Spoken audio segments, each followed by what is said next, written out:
Fala galera do Gol, aqui Gustavo Bica para mais uma entrevista do nosso especial do Brasileirão, conversando com pessoas influentes, jornalistas que convivem no dia a dia dos clubes que vão disputar o Campeonato Brasileiro. Hoje eu estou aqui com a Nani Quemelo, jornalista, repórter da Rádio Inferno Meu Destino do Internacional. Nani, obrigado por aceitar o convite de bater um papo aqui com a gente. Eu que agradeço o convite, uma honra. Estou sempre acompanhando os conteúdos de vocês. Nani, então, quero começar te perguntando sobre a tua expectativa para esse Campeonato Brasileiro. O Inter terminou muito bem o Brasileirão no ano passado, com uma arrancada com o Roger. Esse ano começa a temporada melhor ainda, interrompendo a sequência de títulos do Grêmio, voltando a conquistar o Gauchão. Como tu projeta o Campeonato Brasileiro? Qual a tua expectativa e o que tu acha que o Inter pode brigar nesse campeonato? Então, o Inter, há muitos anos, né, ele sonha em conquistar o Campeonato Brasileiro. Já bateu na trave algumas vezes, né, mais recente ali em 2020, né, para 21. E foi algo que deixou a torcida bem traumatizada, digamos assim, por tudo que aconteceu, até por questões de arbitragem também nos últimos jogos, enfim. Mas existe muito esse sonho por ser um jejum de um título há muito tempo, né? O Inter, ele é tricampeão, mas faz muitos anos que não vence. Então a torcida tem esse grande sonho de conquistar o Campeonato Brasileiro. Inclusive, a gente pergunta pra galera, né? Prefere ganhar uma Libertadores ou um Brasileirão? A maioria fala um Brasileirão, né? Porque tem esse sonho de gerações, assim, para ganhar o Campeonato Brasileiro. E para esse ano, eu acho que a gente entra com uma expectativa diferente dos últimos, porque nos últimos anos, principalmente no ano passado, se criou um ambiente de muita pressão em cima do Brasileirão pro Inter. Né? O próprio presidente, Alessandro Barcelos, disse que o Inter faria 38 finais. Né? Nos outros anos, ele também disse que o grande objetivo sempre seria o Campeonato Brasileiro. E chegava um certo ponto que o Inter não conseguia vencer alguma partida e já se criava um clima muito ruim em cima disso, né? Uma pressão exagerada em cima disso. Esse ano, com a conquista do título gaúcho, tendo também Copa do Brasil e Libertadores para disputar, eu vejo que o discurso ele mudou um pouquinho.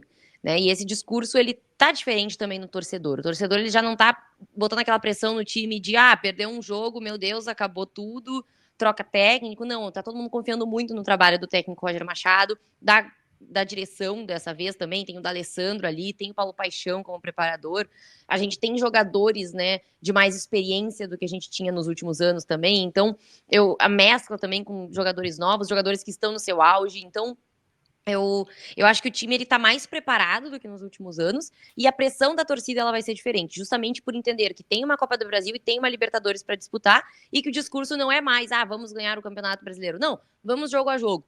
Né? O Inter sendo campeão de um dos 3 títulos tá ótimo, tá mais que bom. O Inter precisa tirar, né, esse jejum, espantar esse jejum. Se for o Campeonato Brasileiro, melhor.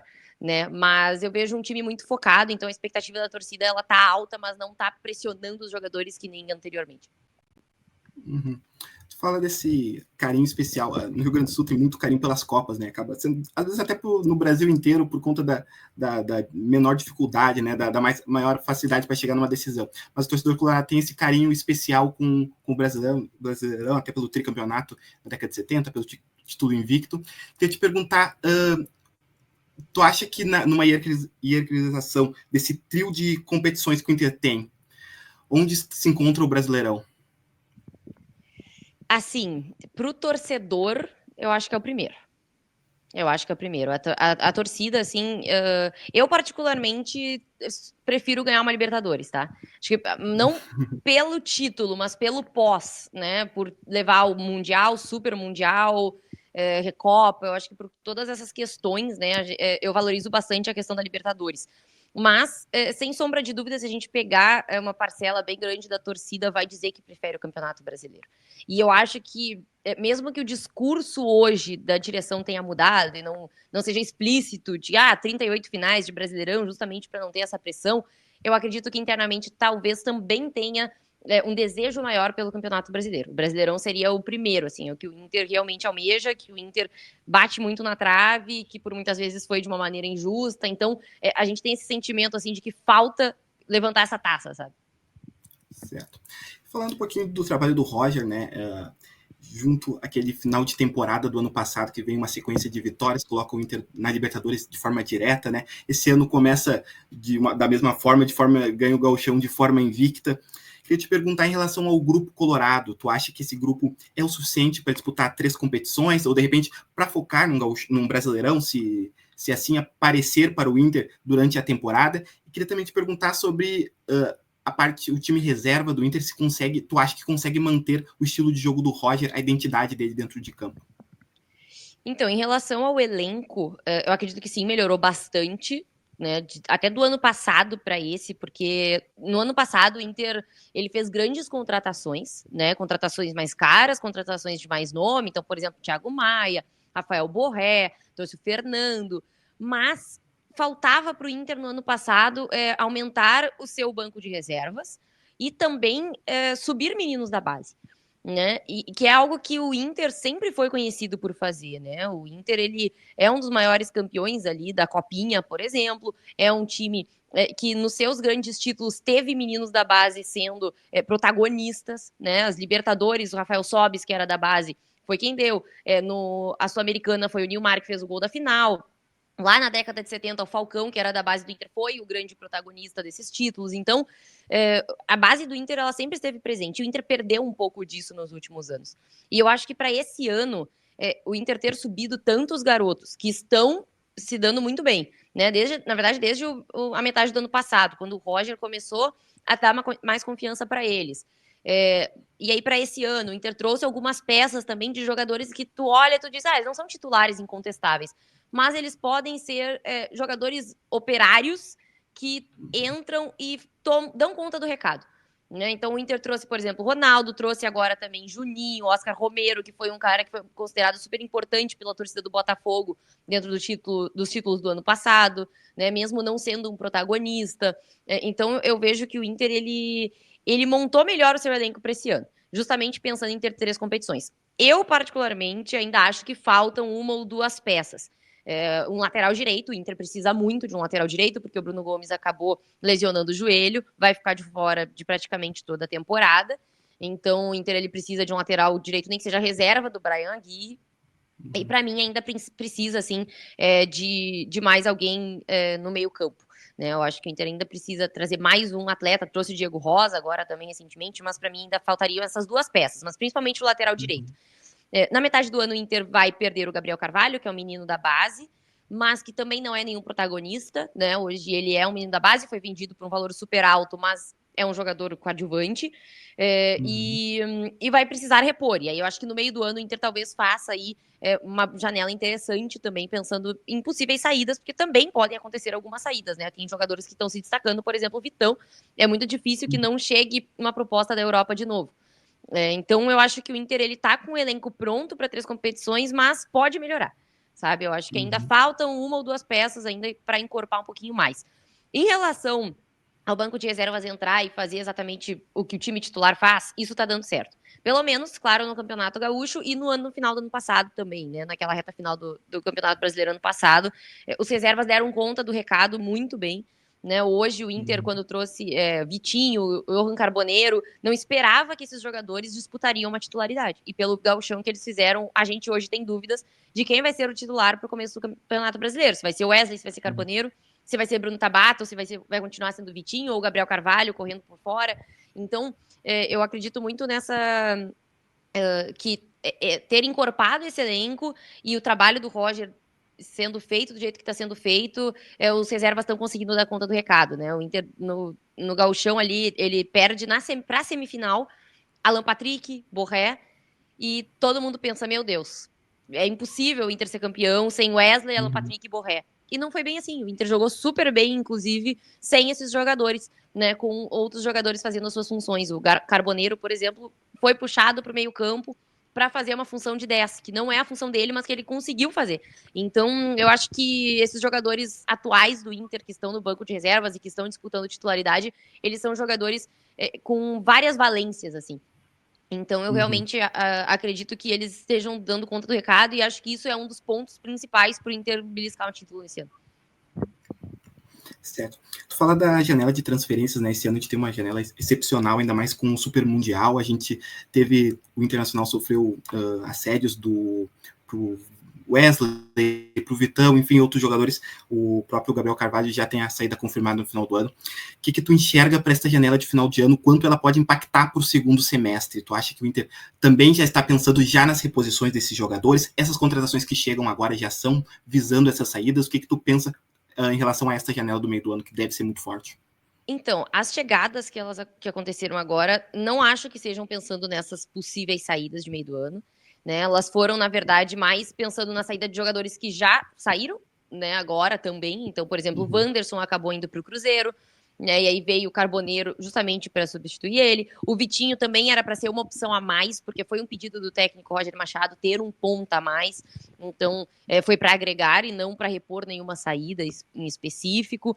Em relação a outros jogadores, assim, possíveis saídas, né? De Wesley, por exemplo, Vitão, aí me preocupa um pouquinho, tá? Principalmente o Vitão, porque é muito difícil hoje tu achar um zagueiro consolidado, que é o que ele vem sendo, que encaixe exatamente no esquema. Exatamente. Que esteja entrosado, que tenha já essa identificação com a torcida, porque ele não está aqui há pouco tempo, né? Já faz 3 anos. O torcedor já tem esse apego também no Vitão. Então, na metade do ano, caso o Inter perca, ou venda, na verdade, né? Porque não vai estar perdendo, vai estar vendendo Vitão ou Wesley. Eu acho difícil, tá? Eu acho difícil o Inter vender o Wesley. O Vitão eu acho mais provável. Caso o Inter venda o Vitão, aí eu espero que o Inter já tenha uma carta na manga. Porque vai ser muito difícil repor. Hoje o Inter ele conseguiu montar bem um lado esquerdo defensivo. Ele tem o Bernabé, ele tem o Vitor Gabriel, que foi uma grata surpresa também de um menino da base do esporte, mas que já estava aí no ano passado. Acabou subindo pro profissional, vem se destacando. Eu até acredito que é capaz do Inter vender ele antes de vender o Vitão, né? Porque trouxe o Juninho para ser o jogador pelo lado esquerdo, então ali a gente tem uma disputa interessante. O mercado retorna também da lesão, mas do lado direito, para substituir o Vitão, o Inter não tem jogadores à altura do Vitão. O Cleiton Sampaio e o Rojo hoje são jogadores que são reservas, e tu não vê eles na titularidade, né? Não tem qualidade mesmo para manter um nível de titularidade que o Vitão mantém. Então, eu tenho essa preocupação para metade do ano, sem sombra de dúvidas, caso o Internacional acabe vendendo o Vitão. E o Wesley, eu acho que assim, a gente trouxe o Vitinho, trouxe o Carboneiro, tem também o Gustavo Prado, que é um menino da base que vem se destacando, tem o Bruno Tabata, mas se ele sair, vai ter que trazer alguém também. Certo.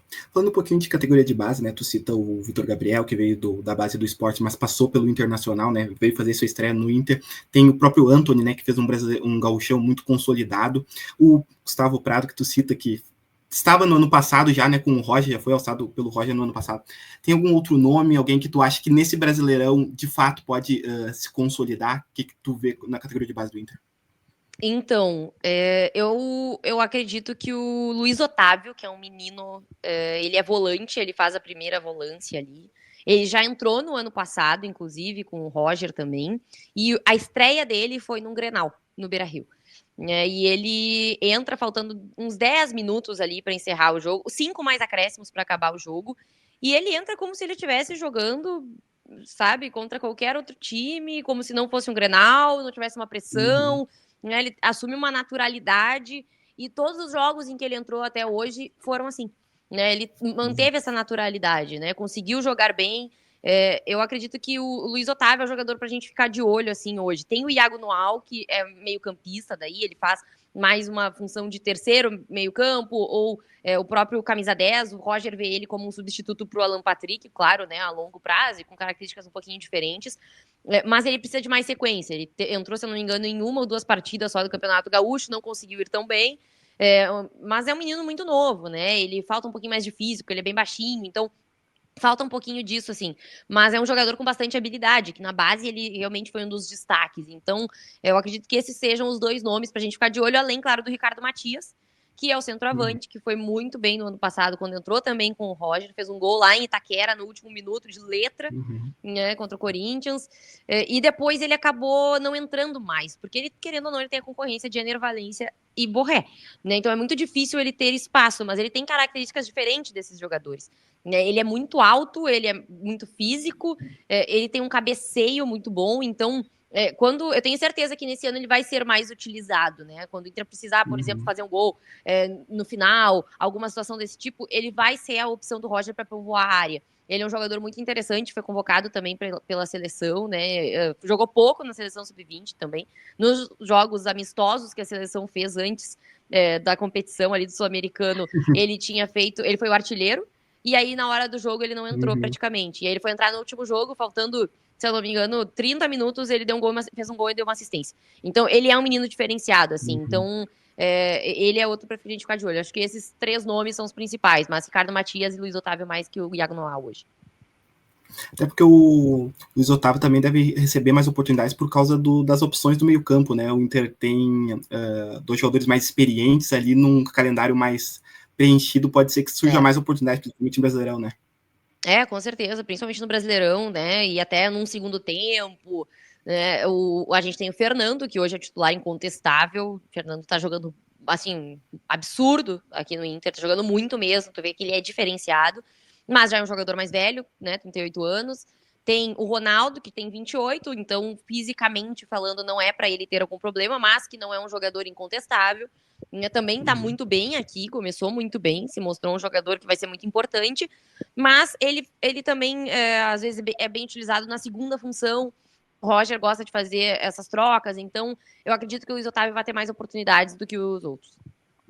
Certo. Para a gente finalizar, então, Nani, a gente tem um elenco hoje muito forte do Internacional, falando também de referência de seleções brasileiras, né? A gente tem o Ener Valencia, que está muito bem na seleção equatoriana, a gente tem o Borré, também presença constante na Colômbia, mas tem o Alan Patrick, que é o cérebro do time, que é o jogador que, às vezes, quando sai, que o time sente maior falta. Que eu te perguntar se tu acha que ele é o principal destaque do time e a principal esperança do Inter, de repente, para um título colorado. Quem seria o grande representante para ti? Quem tu acha que vai fazer a diferença? O Alan Patrick, sem dúvidas, né? Porque não é a primeira temporada que ele tá bem, né? O Alan Patrick, ele foi bem desde que ele voltou pro Inter, até no comecinho ele sente um pouquinho de dificuldade, demora para se adaptar e depois 2023 e 2024 dele são muito bons, né? Tanto em números quanto em qualidade mesmo de jogo. E ele começa esse ano no Gauchão da mesma maneira. Né? Ele não baixou, assim, de nível, né? Mesmo com a idade, né, aumentando, ele não tá baixando de nível. Ele parece estar melhorando. A gente fala aqui, brinca, né, que ele é que nem vinho. Então, quanto mais velho, parece que a qualidade dele em campo aumenta. Né? Ele sabe cadenciar o jogo, ele tem um passe diferente, aquele passe que tu acha que ninguém vai encontrar. Né? Ele se posiciona muito bem e ele é aquele jogador, o time joga para ele, mas ele também joga pelo time, então ele também volta para marcar, né? Não é aquele jogador que fica lá esperando, não, ele marca muito, ele rouba muita bola no campo de ataque. Então, para mim, ele é o jogador hoje essencial do time, sem sombra de dúvidas, é o clássico camisa 10, algo que está em extinção no nosso futebol brasileiro, né? Então, Alan Patrick é muito diferente e ele é, sim, a grande esperança, né? Eu acredito que, junto com ele, a gente esteja, assim, vendo alguns outros jogadores que estão se mostrando diferentes também. O próprio Fernando, que eu citei, até por toda a sua carreira. O Vitão é um dos pilares desse time. E o Bernabé pelo lado esquerdo também.